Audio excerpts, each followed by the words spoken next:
اب پہلے باب کے اندر کیا بتا رہے ہیں؟ شروع میں جو ہے ہوا یعنی خواہشات نفسانی اور عقل کی تشریح اور توضیح بیان کی گئی ہے، عقل کی وضاحت کی گئی، اور یہ بتلایا گیا کہ ابن ملجم، یزید اور یزیدیوں نے ہوا پرستی یعنی نفس پرستی، خواہشات پر زندگی گزارا، اور انہوں نے خواہشات پرستی کی بھی تو کس کے ساتھ کی؟ جن کے ساتھ ہوا پرستی کی گئی وہ کس مرتبے کے تھے؟ اس کے بعد حضرات اہل بیت کے فضائل اور مصائب یعنی ان پر جو مصیبتیں آئی وہ بھی بیان کی گئی، اور یہ بتلایا گیا کہ اتباع ہوا کی یزیدیوں کو دنیا میں کیا سزا ملی، یعنی ان لوگوں نے خواہشات کی پیروی کی تو اللہ نے ان کو دنیا میں کیا سزا دی۔ آخر میں یہ لکھا گیا کہ عام طور پر اتباع ہوا سے دنیاوی اور اخروی کیا سزا ملتی ہے، یعنی انسان اگر خواہشات کی پیروی کرتا ہے تو اللہ تعالیٰ اسے دنیا میں بھی سزا دیتا ہے اور آخرت میں بھی سزا دیتا ہے۔ اب ہوا کس کو کہتے ہیں؟ جیسے قرآن میں بھی آیا وَأَمَّا مَنْ خَافَ مَقَامَ رَبِّهِ وَنَهَى النَّفْسَ عَنِ الْهَوَىٰ، تو ہوا کس کو کہتے ہیں؟ انسان میں دو متضاد قوتیں ہیں، متضاد مطلب ایک دوسرے کی ضد، اپوزٹ۔ ایک ہوا ہے یعنی جو جی چاہے کرنا،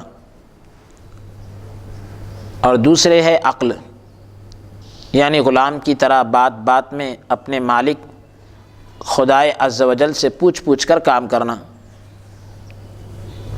تو یعنی ایک ہے منمانی زندگی گزارنا، اور ایک ہے کہ عقل کو اللہ کے تابع کر دینا اور عقل کو غلام بنا دینا۔ کس کا؟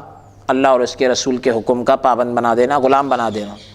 بات بات میں جو ہے عقل جو ہے اللہ اور اس کے رسول صلی اللہ علیہ وسلم کے حکم پر عمل کرتی ہے اور مشورہ کر کے آگے جاتی ہے۔ قرآن کریم سے جو ہوا کی وضاحت کی گئی اس کو ذکر کر رہے ہیں کہ ایک روز عبد الملک بادشاہ نے حضرت امام ابو حازم رحمۃ اللہ علیہ سے پوچھا کل قیامت میں ہمارا حال اور ہمارا کام کیسا ہوگا؟ حضرت ابو حازم رحمۃ اللہ علیہ نے جواب دیا کہ اگر آپ قرآن شریف پڑھتے ہو تو خود قرآن شریف میں اس کا جواب موجود ہوگا کہ قیامت میں ہمارا حال کیسا ہوگا۔ بادشاہ نے کہا کہ کہاں اور کیا جواب ہے؟ تو ابو حازم رحمۃ اللہ علیہ نے فرمایا کہ ہمارا حال قیامت میں جو ہوگا اور ہمارا کام کیسا ہوگا اس کو تو قرآن میں اللہ نے ذکر کر دیا۔ بادشاہ نے جب پوچھا کہ کہاں ہے اور کیا ہے، تو ابو حازم رحمۃ اللہ علیہ نے فرمایا اللہ رب العزت نے قرآن میں ارشاد فرمایا فَأَمَّا مَن طَغَىٰ وَآثَرَ الْحَيَاةَ الدُّنْيَا فَإِنَّ الْجَحِيمَ هِيَ الْمَأْوَىٰ وَأَمَّا مَنْ خَافَ مَقَامَ رَبِّهِ وَنَهَى النَّفْسَ عَنِ الْهَوَىٰ فَإِنَّ الْجَنَّةَ هِيَ الْمَأْوَىٰ، کہ جس نے دنیا میں سرکشی کی اور دنیا کی زندگی اور دنیا کی لذتوں کو آخرت پر مقدم رکھا یعنی آگے رکھا تو اس کا ٹھکانہ دوزخ ہے، اس کے رہنے کی جگہ دوزخ ہے۔ اور جو اپنے پروردگار کے حضور میں یعنی اللہ کے دربار میں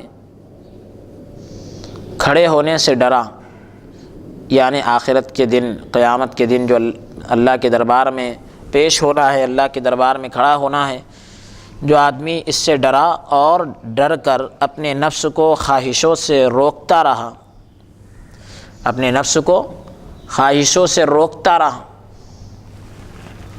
تو اس کا ٹھکانہ جنت ہے۔ یعنی دنیا کے اندر جو ہے آگ کیا ہے؟ ہوا ہے، خواہش نفسانی کی ہے۔ آخرت میں آگ دوزخ کی ہے، تو دنیا کے اندر نفسانی خواہشات کی آگ ہے اور آخرت میں دوزخ کی آگ ہے۔ جو یہاں دنیا میں خواہشات نفسانی یعنی ہوا سے تعبیر کر رہے ہیں، نفس کی خواہشات کی آگ میں جلتا ہے، وہ آخرت میں دوزخ کی آگ میں جلے گا۔ جو یہاں دنیا کے اندر آب اطاعت سے ہوا کی آگ کو بجھائے، یعنی اطاعت کے پانی سے خواہشات نفسانی کی آگ کو بجھا دے اور عبادت کی جنت میں رہے، تو وہ وہاں پر آخرت میں جنت ماوا میں رہے گا، یعنی آخرت میں جنت اس کا ٹھکانہ رہے گا۔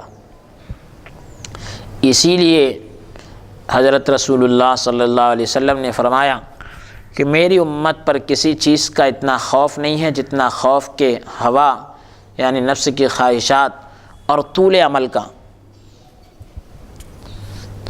تو ہوا یعنی نفس کی خواہشات ان کو حق سے روک دے گی، اور طول عمل مطلب یعنی بڑی بڑی امیدیں کرنا، طول عمل بڑی بڑی امیدیں کرنا۔ تو نفس کی خواہشات اور بڑی بڑی امیدوں کا ڈر ہے، کیونکہ بڑی بڑی امیدیں کرنا جو ہے ان سے آخرت کو بھلا دے گا، یعنی اس کی وجہ سے یہ لوگ کیا کریں گے، آخرت کو بھول جائیں گے۔ اللہ تعالیٰ فرماتا ہے کہ 7 چیزیں ایسی ہے کہ جو انسان کو خدا کے خلاف ابھارتی ہے، جو انسان کو اللہ کے خلاف ابھارتی ہے، بھڑکاتی ہے۔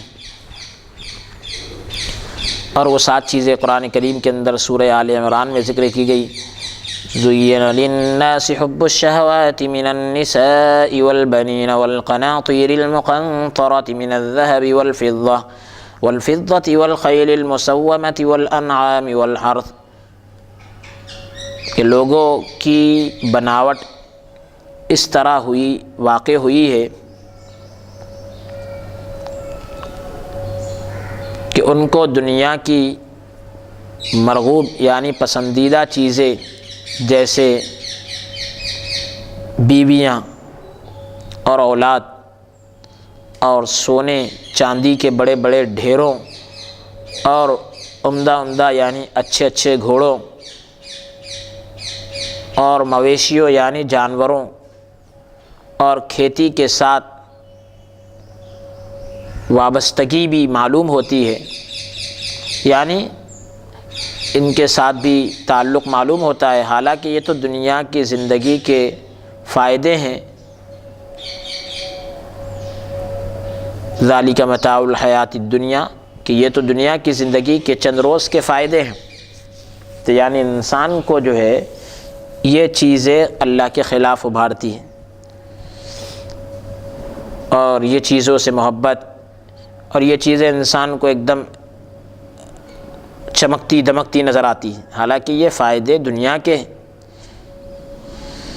تو اس طرح سے انسان کو بچنا چاہیے ان چیزوں سے۔ ذکر کی ہوئی 7 چیزوں کا خلاصہ 5 چیزوں میں ہے، یعنی خلاصہ مطلب نچوڑ جو اس آیت میں مذکور ہے، یعنی ذکر کیا گیا۔ اعلموا انما الحیاة الدنیا لعب ولہو وزینۃ وتفاخر بینکم وتکاثر فی الاموال والاولاد، کہ اللہ رب العزت نے ارشاد فرمایا، لوگو جان لو کہ دنیا کی زندگی کھیل اور تماشا، اور دنیا کی زندگی کیسی ہے، کھیل اور تماشا ہے، اور ظاہری تمطراق یعنی ظاہری چمک دمک، اور آپس میں ایک دوسرے پر فخر کرنا، اور ایک دوسرے سے بڑھ کر مال اور اولاد کی خواہش کرنا، بس یہی سب کچھ ہے۔ دنیا کی زندگی بس ایسی ہے، کھیلنا کودنا، تماشا، ظاہری چمک دمک، آپس میں ایک دوسرے پر فخر کرنا، اور ایک دوسرے سے بڑھ کر مال اور اولاد کی چاہت کرنا، یہی دنیا ہے۔ نہى النفس عن الہوا، آپ فرماتے ہیں سیدی عبداللہ شاہ صاحب رحمۃ اللہ علیہ کہ اس میں جو ہے 5 چیزوں کا خلاصہ ایک ہی چیز میں ہے، اور وہ کیا ہے، نہى النفس عن الہوا، 5 چیزوں کا خلاصہ، یعنی 7 چیزوں کا خلاصہ پہلے 5 چیزوں میں بتایا گیا، پھر 5 چیزوں کا خلاصہ ایک ہی چیز میں ذکر کر دیا گیا، وہ ہے نہى النفس عن الہوا۔ وہ ایک ہی چیز ہے ہوا، یعنی جو جی میں آئے کرنا ہے، اور دنیا یہی ہے۔ ہوا جامع ہے کل اقسام شہوات کی، یعنی شہوت کی جتنی قسمیں ہوتی ہے، خواہشات کی جتنی قسمیں ہوتی ہے، وہ ہوا کے اندر آ جاتی ہے۔ من تخلص عن الہوا فقد تخلص من جمیع الشہوات، کہ جو ہوا سے بچ گیا وہ تمام نفس کی خواہشات سے رک جاتا ہے۔ ہوا کہتے ہیں اصل جو جی میں آئے سو کرنا، تو جس نے ہوا کی اتباع کی یعنی پیروی کر لی، اس کے پیچھے چلا گیا، وہ فطرت انسانی یعنی اپنی نیچرل جو طبیعت ہوتی ہے اس سے نکل کر بہیمہ اور اسی طریقے سے سبعیہ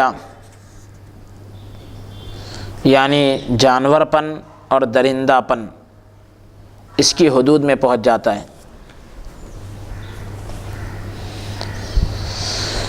تو اس لیے اللہ رب العزت نے ارشاد فرمایا، من اتبع ہواہ فمثلہ کمثل الکلب، جو ہوا کی یعنی نفس کی خواہشات کی پیروی کرتا ہے تو اس کی مثال کتے کے جیسی۔ اس کے برخلاف عقل کا جو تابع ہوتا ہے وہ خدا کا بندہ ہے، یعنی جو عقل کو اللہ کی اطاعت کا غلام بناتا ہے تو وہ خدا کا بندہ ہے، اور ہوا کی پیروی کرنے والا، خواہشات کی پیروی کرنے والا، وہ جو ہے ہوا کا بندہ ہے، یعنی خواہشات کا پتلا ہے۔ اس لیے اس ارشاد سے اس کی تائید ہوتی ہے، من اتخذ الہہ ہوا، کہ جو خواہشات کو اپنا معبود بنا لیا وہ ہوا کا بندہ ہو جاتا ہے، خواہشات کا پتلا ہو جاتا ہے۔ عقل کی پیروی کرنے والوں کو اگر ہوا یعنی نفس ثانی خواہشات سے کچھ لغزش ہو جائے تو فوراً جو ہے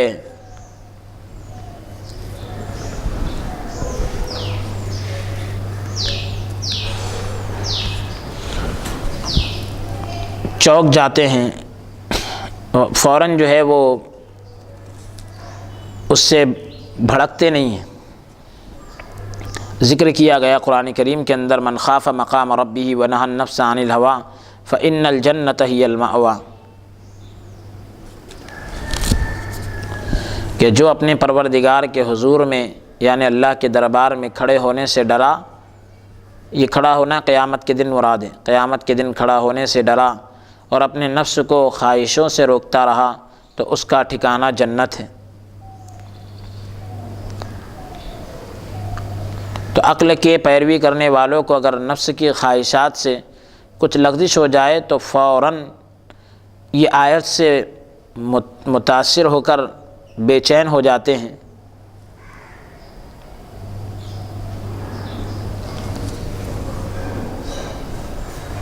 یعنی اس سے اثر پیدا کرتے ہیں اور چونک جاتے ہیں۔ مثال کے طور پر یہاں ذکر کیا گیا کہ جو لوگ عقل کی پیروی کرتے ہیں، اگر کبھی احیاناً کا مطلب کبھی کبھی ہوا یعنی نفس کی خواہشات میں مبتلا ہوئے تو فوراً چونک جاتے ہیں، اور اس لغزش کو دور کرنے کے لیے یعنی اس غلطی کو دور کرنے کے لیے بے چین ہو جاتے ہیں۔